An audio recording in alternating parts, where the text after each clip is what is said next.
All right, guys, big weekend in footy. This time of year throws up all sorts of things, and haven't seen a weekend quite like that before. But we'll get onto that in due course. I have some milestones to acknowledge. A 50th game this week for Scott McKenzie on the boundary, 100th game for Rob McKay, who I can see is on the line, and Alex Scarman in the goals. And last weekend we had a first Div 1 gamer, Henry Yellen on the boundary. So well done to you guys. Some other announcements. We've got some grand finals this week. So the women's grand finals, I'll just announce the field umpires. I'll put the complete set of appointments out with the coaching notes. But women's Div 2 fieldies will be Luke Harrington and Johnny Vass. Women's Div 4 grand final, Mark Barnett and Sarah Renee. Women's Div 6 grand final, Alison McMeekin and Marquita Bond.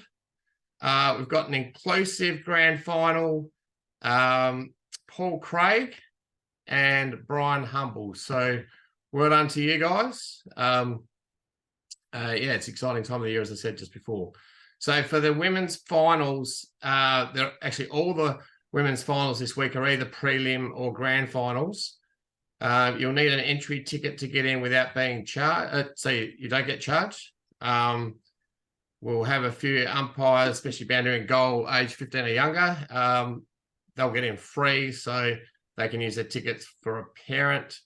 We're going to hand out tickets on Wednesday night. So please, if you've been appointed, make sure you're there on Wednesday night to pick up your ticket.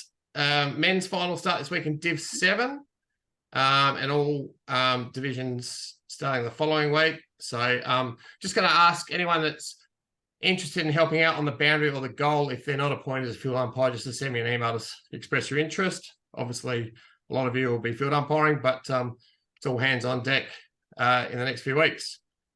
Hey, Colin. Yes, Ali. I just wanted to say that's super exciting. Yay, go finals. And Ali. No, I just I've got a big smile. So yay, Marquita. Let's bring it. You've had a fantastic year, you guys, and well deserved, and I knew you'd enjoy running together, so well done. Thanks, Colin. All right, we really are lucky tonight to have another AFL umpire join us. And we haven't spoken to him before. He has been umpiring a long time in the AFL. He's 46 years old.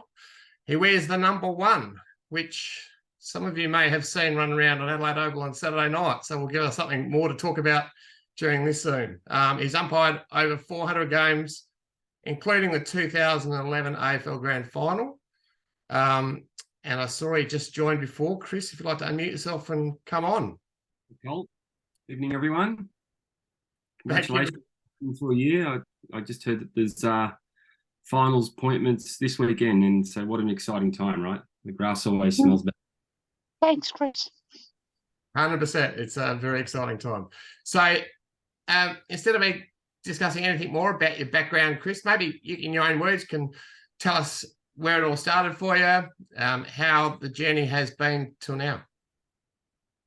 Well, you've just reminded me how long it's been by declaring my age. Like everyone here, right? Long journey. Started when I was 13 or 14, umpiring the boundary for my brother's team. My dad was the manager, and he said, I'll give you 50 cents to run the boundary. And 50 cents could go a long way back then. And so I started running the boundary. And then my brother and his friends were umpiring local footy. And I went down to local footy and I could not run a lap. But somehow I persisted. In fact, in my very first game of under 9s, I remember it to this day. I was at Ormond football ground, the club that Max Gorn applied his early trade. And as I was walking off at halftime, I just remember this big burly man stood over the top of me and just berated and condemned and shouted and all sorts of obscenities towards me.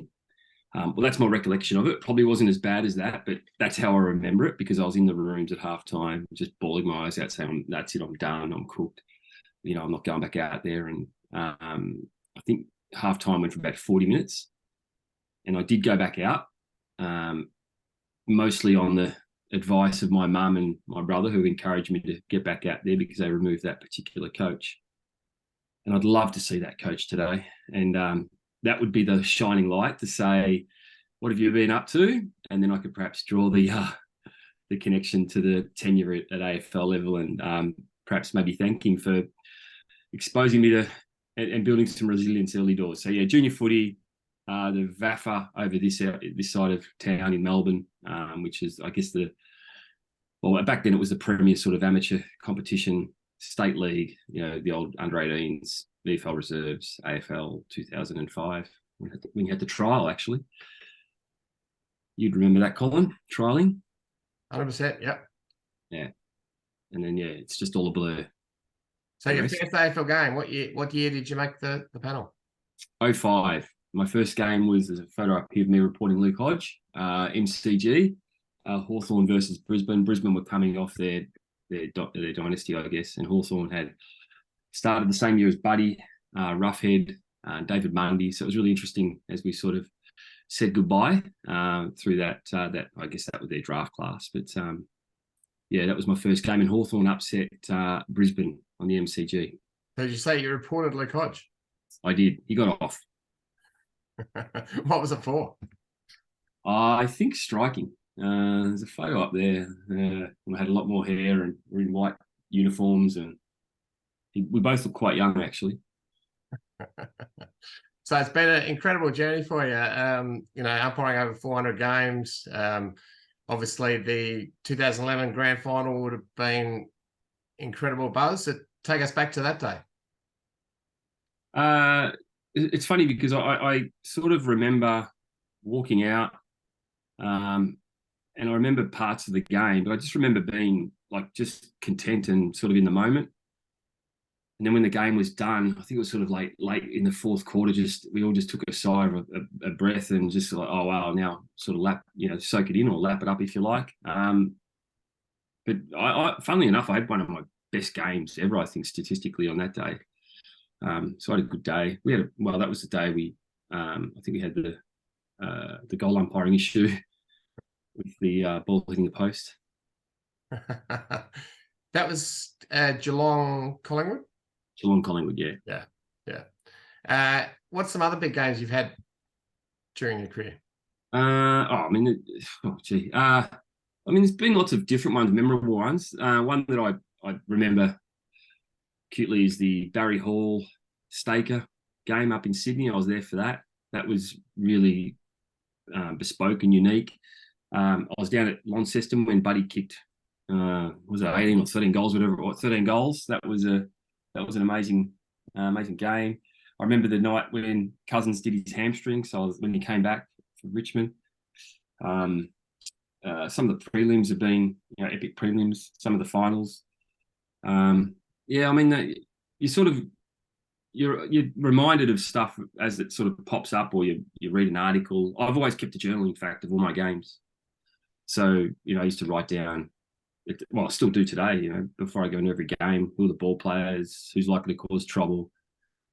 I used to put in there players that were likely to stage, but I was told that I needed to get rid of that in case someone picked up my book, and which, a bit of a misconception now. But and so it's interesting going back and sorry, I let my dog out. Going back through the ages and reading like where my head and mindset was, like the stuff I used to write down. I mean, I should be incarcerated into a mental institution. There's some of the thoughts and things that were going through my head. But yeah, it's a little bit with lots of different. I mean, on the weekend, that's gonna, I'll remember that one now. The final Shuey when he kicked the goal after the siren, the double overtime. Yeah, I've done a lot of good, really awesome showdowns. Motlop that game that year. I remember that one. That was a cracker. In fact, a lot of fond memories in Adelaide. It's a great ground umpire on. You come for the controversy, that's for sure, which we'll get to. But the number one, how did that come about? How did you feel about taking on number one? I wish I had a really cool and memorable story. It's something quirky or funny, but I don't. Basically, that number was available, vacant by Jason Baldwin. It was just bestowed on me. So there's nothing more than that. I can make up all sorts of, stories about, number one in this, number one in that or whatever, but there's nothing comical about it other than availability. Did it feel like a privilege, or did you feel a bit overawed taking it on, or did it not really bother you at all? Well, it's not really bothered me, but other people make more of a statement or comment about it. I mean, actually, in my first year, I remember I being physically intimidated. Like, there's very few times I have been, but I was up umpiring in Brisbane, and Michael Voss walked up to me and said, for an umpire that's got number 1 on his back, that is a pathetic decision. And I literally shrunk, right? Yeah, I don't see it, see? So, yeah, behind me. Nice. So what does it mean to reach 400 games? That's the milestone you reached this year. That's a significant milestone. What did that mean to you this year? I'm not one that spends too much time in milestone land. Like, I love celebrating for others. But this one was particularly special because during the week, the AFL rang me and said, "Oh, look, would your daughters like to run out in the ground with you?" Now, I have my girls are 19 and 22, and my youngest daughter, she's umpiring at local level. And it just surprised me a bit. And I thought, oh, and I tend to I'd rather just sort of fly under the radar and not draw too much attention and make much of it. You know, I would have been happy just to roll through the game and, you know, not really do too much with it. But I sort of reflected and I thought, you know what, I put it to my youngest daughter. It wasn't my older daughter. My oldest daughter wouldn't have a bar of dressing up in an umpiring uniform and walking on the ground. But she actually walked out onto the ground with us, and she had the ball presentation, held the ball up. She came around, did the warm up. She put a bounce down in the middle, which was dart. So she's the only one in the night to bounce 100%.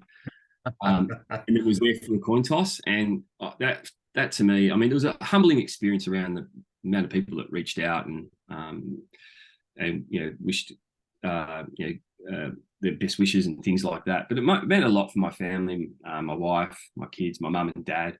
So it was more around them and just embracing it and going with it. So overall, it was really humbling. Yeah, brilliant. Do you have a favourite umpire to umpire with? Is there someone on the list that you particularly look forward to partnering up with? I mean, different guys and girls for different occasions. I mean, Simon Meredith and we went to the same primary school. He's older than me, so he's in my brother's year, 2 years older than me. We went to the same primary school, the same high school, and we've basically umpired together, for eternity. And when we umpire together, things just happen, and it's a wink and a nod. There's just this understanding around stuff. One of my best mates, Matt Stevick, I don't get to umpire with him very much because he's doing all the big games. So I'm in Adelaide. I love umpiring with House. He's a barrel of laughs. So yeah, I don't know if I have favourites. It's just they're all unique experiences, and they all bring their unique perspectives on life and their own capabilities and abilities. So there's not. I don't know that there's anyone. I used to love umpiring with Steve McBurney. Actually, he as a past umpire, he was terrific to umpire with. He always had your back. Brett Allen for a different reason, and then Goldie in my early years, just for comical value and the way he used to give it to the players. He was quite a character. All right, let's get on to it. Saturday night. We don't want to go too much into it because last thing I want to do is create national headlines. But pretty done. How loud was it to start with? I was there, and to me, it was one of the loudest Crows games I've heard in that last quarter. It was. Well, I couldn't hear the chime after that, the goal that got them within whatever 2 points or whatever it was. Like I could not hear the chime. So we have an earpiece that tells us when we can execute the bounce or the throw up, and in the case of Saturday night, 'cause it was wet. It was. I couldn't hear it, so it was loud. I think Port provide a different sort of atmosphere than Adelaide games generally. And then it was quite loud when we were walking off the ground for obvious reasons. So when were you aware that there was a problem? Obviously, AFL have come out and admitted the umpire error, et cetera, et cetera. How soon after the game did you realise there was an issue? Well, I was down that end, and look, the process is it's the goal umpire that has to initiate any sort of review. I can only initiate a review if there's an element of doubt or there's something that I'm unsure about. Now, I had no cause or reason to think that the goal umpire was any in any doubt because he confidently sort of tapped his chest and then belted the post. So I knew it was close, but I was in no position to say, hey, oh, look, that looked out. And to give you some context, I was at the G the week before when it appeared to me that Cameron took one of the marks well outside the boundary line. Now, from my angle, my perspective, I'm going, oh, that's well and truly out. Now, had I gone in and said he's marked that outside the boundary line, I would have been in serious strife because at 3/4 time, the coaches came down to us and said, because the boundary umpire, he was a white ghost, right? He looked up at the screen and we'd all seen the screen and going, on that angle, it looks like it's out. And so he was mortified. His season's cooked basically. And we needed to go for another quarter. And then we obviously had some more issues later with the handball out of bounds, but that's not the point. They said, oh, look, the ARC have come back. The ARC who have all the angles have said, look, he's marked it on the line. So sometimes you've just got to back the process in the system. So I can't intervene or interfere.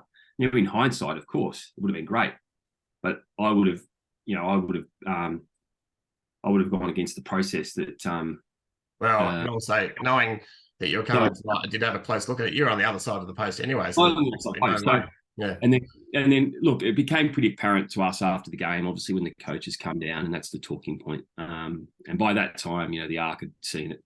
It took the ARC probably 12 or 14 seconds to be able to identify that the ball didn't hit the post. But by that time, there's a 2-second delay due to latency from the signal getting from Adelaide to Docklands, which is just a technology constraint. And then by the time they looked at it, Sydney had quite rightfully played on. So if the ball had been brought just back into play, maybe a few seconds, they could have keyed on and said, hold the play, and we could have brought it back. But unfortunately, that one's just human error, and obviously there's a human behind it. So there's no one more disappointed than the goal umpire. So we've rallied behind him. Right, I know what it's like to be in that position, and there's no one hurting more than him. So the vitriol and all the crap, people need to understand there's a human behind it. I get that people are upset and understand, and ultimately he'll be accountable for that. But there's no one more disappointed and upset than the umpire. Really well said. I know Daniel throughout the years, terrific fella. Been doing it a long time. I was really pleased. I had goal umpires coach reach out to me, ask for his phone number, which I don't have. I had another field umpire, Mike Raymond, get in touch. He wanted to pass on his thoughts to him. So it's great when the umpiring fraternity do rally behind, and to hear that you guys are doing that is really terrific. Yeah, no, it's important. What obviously a huge amount of noise that's still going on here in Adelaide. It'll go a bit longer here than it will interstate. But I'm interested for you personally. Do you look at social media much? Do you listen to the shows? Do you watch AFL 360? How much do you get involved in all that chatter outside of footy? Much less now. But I'm now also the president of our UA, so a lot of things do come across my desk. And I was talking with our CEO Rob Kerr today about our approach and how we might, as an association, get behind Daniel and support Daniel around that. I think, the AFL coming out quite quickly and sharply and saying, it was a mistake. Hopefully that's the end of the penny section. And if you're interested, there's a doco on Four Corners tonight that's going to look at umpiring and its approach to transparency and diversity and all sorts of things. So I think that might kick a few things off the front back page. I don't listen to radio. I'm more on the podcasts. I rarely read the papers. I'm not on Twitter because that's just rubbish. So, and I've been around long enough. I mean, if I could show you that some of the threats and other stuff that's been said, I mean, it's disgusting.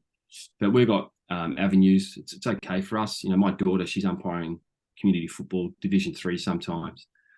And I mean, you guys and girls would know this. It is horrendous, right? We're the blessed ones. We're the lucky ones. We've got protection. We can go to Integrity and have people's accounts pulled down or whatever, or police officers knocking on doors, or AFL Integrity, rescinding memberships, all sorts of things. We've got all levers we can pull. But I see it on a weekly basis at local footy, coaches behaving like ignorant pricks, players wanting to punch on and belt each other up, spectators full of piss and booze, just creating all sorts of stress and anxiety. And, you know, I'm looking at this cohort, apologies, but it's not a young cohort, and umpiring is going to be in serious trouble if we don't start creating safer environments, and I mean match day environments for officials. Because my daughter, she's lucky that I'm there to support her. Other young people don't have that same mechanism and that same support. And so why the hell would young people put themselves in a position where they're going to be abused, racially, physically? Even we see it physically more often, emotionally. And frankly, you know, I'm getting on a bit of a high horse here, but I'm fed up with local footy. And I think local committee and groups can do a hell of a lot more to embrace and ingratiate young people into umpiring environments. That old blokey behaviour's got to stop. You know, we're going to be more inclusive and open and supportive of all our umpires. So well So said. it's a long way around all the rubbish. Yeah, no, beautifully said. We're really lucky. Adelaide Footy League has an agenda to deal really strongly with behind the play instances, umpire abuse. The culture in Adelaide Footy League has improved so much in the last 10 years, and I think all the umpires on here would certainly get behind that. So 100% agree with what you say.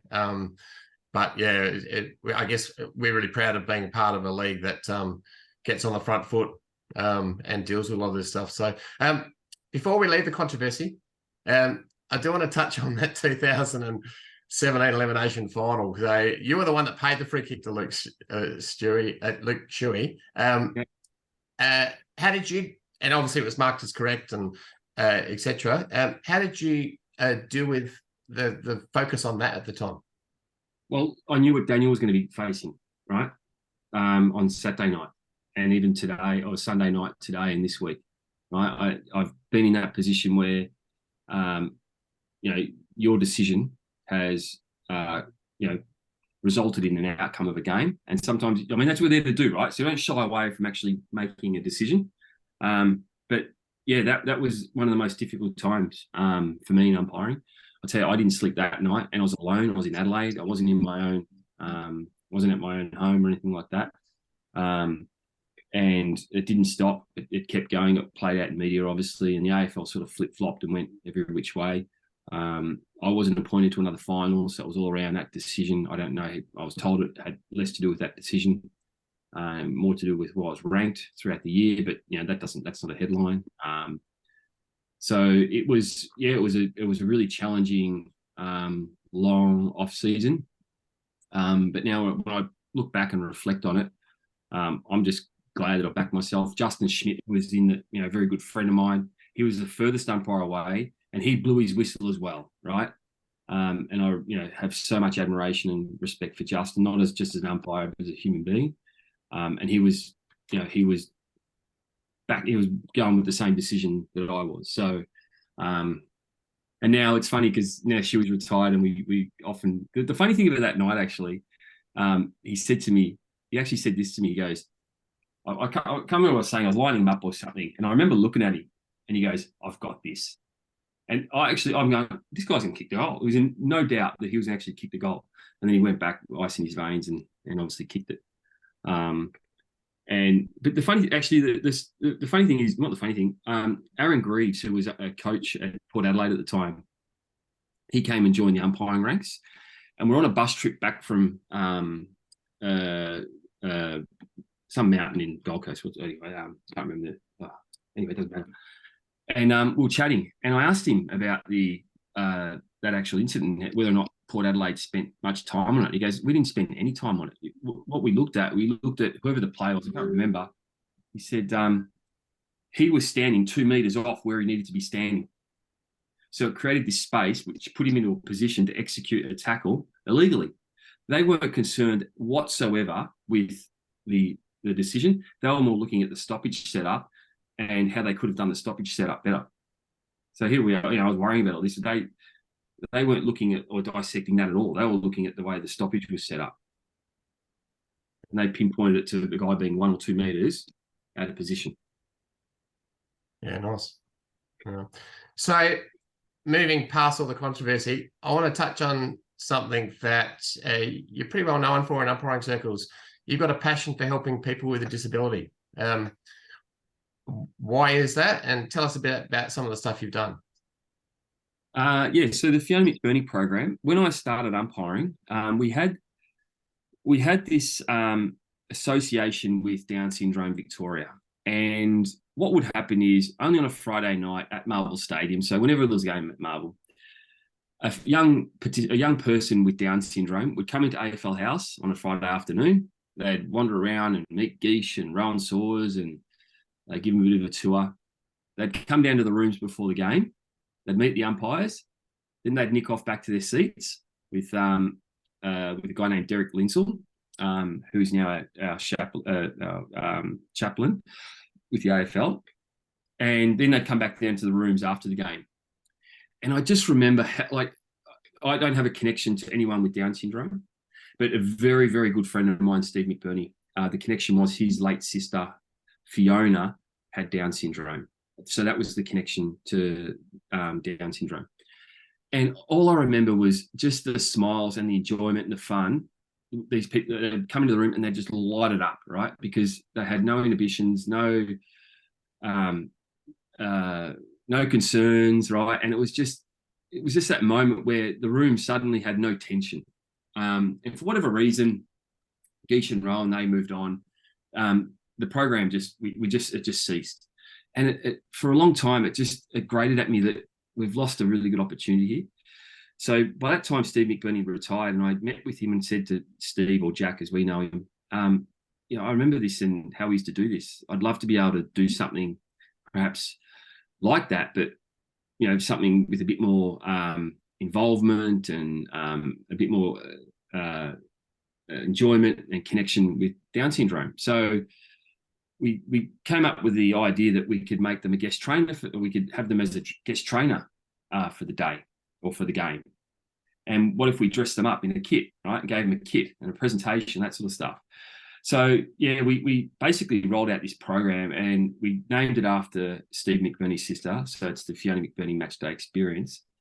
And I mean, it's just gone from strength to strength. We rolled out in Adelaide, Perth. We went full national. We had full support of the AFL. It was just the greatest program. They're named in the football record. Anyway, COVID obviously comes along and that stymies and gets in the way of stuff. But this year we kicked it off again, and we, like everything, we thought about how can we enhance the whole program again. So we do the games exclusively at Marvel Stadium. We know the conditions.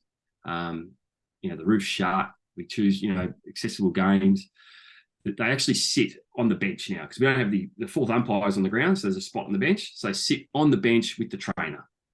They walk out onto the ground. They often hold the ball up for us. They're there for the coin toss. They come out at the breaks and hydrate and do all sorts of stuff. Before the game, they're off getting photos with players or kicking footies or doing whatever. They're still named in the footy record. And then at the end of the game, we present them with a shirt. We used to give them a match day ball. And it's just, it's probably one of my favourite connections to umpiring in sport. And the idea is to connect disability in sport. I'd love to see a young person with Down syndrome who's capable of being a ball steward. We've just had a young man with Down syndrome employed as like a bootstrapper, if you like, or a trainer, at VFL level. And we're looking to perhaps promote him to AFL. So we're going to roll the program out again nationally. So it's going to go back to all the states again next year, having the hiatus after COVID. Yeah. Brilliant. That's absolutely awesome. Before I open it up for a couple of quick questions from the guys, I know there'll be some questions we won't have time to get to, but highlights of this year for you, and what are you hoping for in your finals campaign? Highlights definitely my 400th, my daughter being involved in that, and just the joy that my family took from that whole experience. Well, looking forward to getting through this week first, and not reading too much into appointments. But yeah, I'm confident in the body of work and the year that I've had. That it's probably been one of my best years, frankly. So, but it's out of my hands in terms of where they want to go. So all you can do is try and do your best. So we can have a look out for you. Where are you umpiring this week? Friday night. Oh, nice. Yeah, always good to get the Friday night games. So we're about to kick off our finals for men's, and we're halfway through the women's finals. What advice do you have for all those on the line and listening in about umpiring finals? Oh, umpire harder. No, of course not. Oh, well, again, nothing controversial here. You just got to keep doing the stuff that you were doing, because they're the things that, you know, were successful in you being appointed to a final. So if you start changing stuff now, one, it might be a bit foreign, and two, it could, it'll be unnatural a bit, and you might not be as predictable to your teammates if you start doing odd and bespoke sort of things. So the rule book certainly doesn't change. The only thing that changes is that one team goes home, and you don't want to be an umpire also that's watching from the sidelines. So we've got to be the calm and composed ones throughout, and so just focusing on next contest one at a time. And one thing I say to the young umpires especially is the next quarter that you're umpiring is the most important quarter of football you'll ever umpire. That next one, bigger than last week, bigger than the grand final. It's the next one that matters. Nice. All right. Okay, time for a couple of quick questions. Anyone like to come on and ask Chris anything? Yeah, I will, mate. Chris, your passion for umpiring, mate, and when you were talking about your daughter and what needs to happen in grassroots is outstanding. And personally, I've been big for that over the last few years, and all the boys know that. And it's just awesome, mate. Keep up the great work. And you mentioned it before, how you're all getting behind Daniel, mate. That was one of the first things that came to my mind. And I'm probably one of the biggest Crows supporters you can get, like Colin is. So, and that was the first thing, mate. So get behind him, and if you can, just let him know there are people thinking of him. Thank you, mate. Well said. Thank you. Hey, Chris, it's Alison here. I've got a question for you just about kind of dovetailing off Colin's a bit for your advice to us. I did a women's qualifying final on the weekend, and it was a final, and so there were several hundred people watching. They were full of booze, got a lot of abuse, a lot of more than you normally would throughout the season. Got a grand final this weekend. There's a lot of no love lost between the two teams. So I'm just wondering, what are your coping mechanisms through the game when you're getting that abuse? I mean, do you block it out, or do you just stick to your guns? Like, how do you kind of cope with that? And obviously you do it on a massive stage where there's 50,000 Port or Crows fans at Adelaide Oval. Well, firstly, congratulations on a grand final appointment. I mean, they're very difficult to get, so well done, and well done to everyone else in the grand final. They come rare events the longer you are in the game. This is what I talk to my daughter about. Okay, and again, it's really easy for us, right? Yes, there's a big environment. Yes, there's a lot of people watching, but we don't live in an environment or work in an environment where it's as hostile as what it can be at local footy, right? We're safe. We're okay. This is what I say to my daughter. No one knows the rules, right? Not the coach, not the coaches, not the players, not the spectators, right? You guys here and girls are the custodians of the rules, right? So you just apply the rules, right, as you see them and as you are encouraged to or instructed to by your coaches. So when you have that mindset, like all that outside stuff is just distraction. So, there's those comments that will happen, and unfortunately, right, we've got to move on. But I said to them, they don't know the rules, right?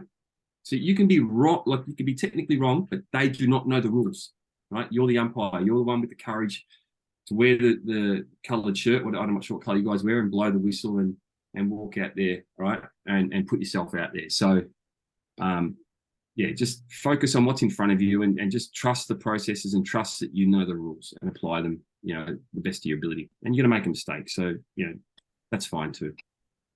Thanks, Chris. I appreciate that. And I think coming back to what Colin was saying earlier about the strength of the Adelaide Footy League, there are certainly some awesome people that I've been lucky enough to umpire with. So, Colin, shout out to the amazing team that you've built up over the years, because there is a lot of support. So, thanks, Chris. I've really enjoyed your input tonight. It's been great. All the best on the weekend. Enjoy that. Okay, Makita. Well, what can I say? I think Alison's did it all. Chris, I'm actually the other half umpiring with that grand final that Alison. So, yeah, put it down to boys. I actually, when I crossed the boundary line and just, white dog. Hey, Makita, I'm going to cut in. We're hearing every second or third word. There's something wrong with your internet connection. But congratulations on the grand final. We're running out of time anyway. Enjoy running with Alison. Thank you. All right, you have to get better internet for next week, Makita. Thank you, sir. All right, I think I'm going to mute you, Makita. All right, Chris, mate, absolutely brilliant. Love speaking to you. All the best for the finals. Congratulations for everything you've achieved. It's been a real honour and privilege in speaking to you tonight. And thanks for reaching out and inviting me to this forum. It's an exciting time of year, right? I'm wrapped for everyone, and I'm wrapped for everyone that's actually gone out and contributed to a season, right? So the games aren't possible without umpires. So yeah, get out there, support each other, and support your mates, even if you're not appointed to that grand final that I know you aspire to. So all the best to everyone. Cheers. And I'll worry about this week and then see how the appointments drop the following week. Next quarter is your most important quarter of your career, mate. The next quarter is the most important quarter of your career. So you can all use that this weekend if you want. TM. Sounds good. All right. Thanks again, Chris. For everyone else, we'll catch you on Wednesday night. And yeah, let's make the most of this exciting time of year. All right, everyone. Thank you. Go the power.